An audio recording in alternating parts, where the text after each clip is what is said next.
You're leaving your home. One suitcase each is all you can allowed to take. We were poor, and I had a doll that I cherished very much. It's the only doll I have ever had in my life, in my childhood. I wanted to take that, but Mom said, put it away somewhere. We'll come back and someday we'll get it. So you can't take it because pots and pans are more important.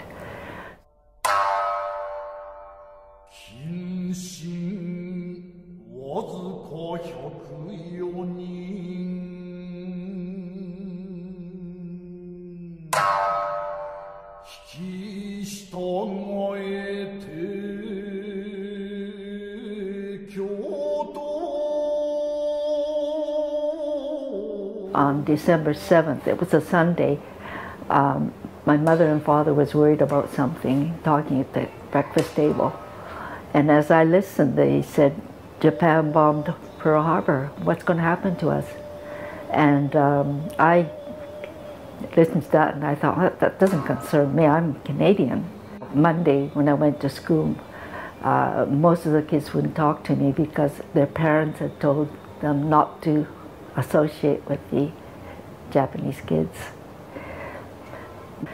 Then we got on the steamship and headed towards Vancouver. And then when we landed, when I saw the Lionsgate Bridge, I was really, really fascinated because I've never been to Vancouver before. And we headed towards, got to Hastings Park. They used to call Hastings Park, not PNE in those days. My father was taken off at the Agrodome, and we were taken to a barnyard. And they said, get off and get in there. Place just stunk. It's really, really bad.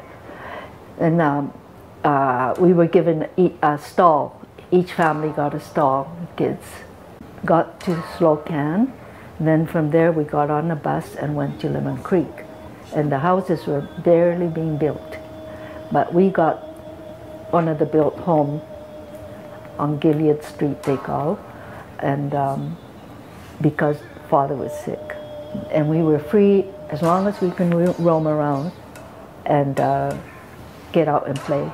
There was no school at first, but the parents all, got together and said, let's ask for school. And the government says, okay, here's the board and make it. And eventually school was built, but not enough teachers because all the boys were taken away and the girls weren't educated in those days. School days were nice, and the teachers, although they were, some of them 16, 17-year-old, I find that I had a very good education with them. My father's funeral was the worst memory of my life ever. I could never forget that. And we asked the government to please cremate him so we can keep the remains and take it with us. But the government said, no, we can't do it. We have no facility, we have no thing. You do it yourself.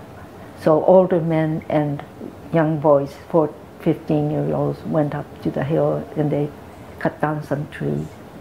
And they lay it down this way and put my dad's coffin on top and then pour gasoline all around it. And I saw my father go up in flame. And to this day, whenever I get depressed, I could see that flame going up. It never leaves me.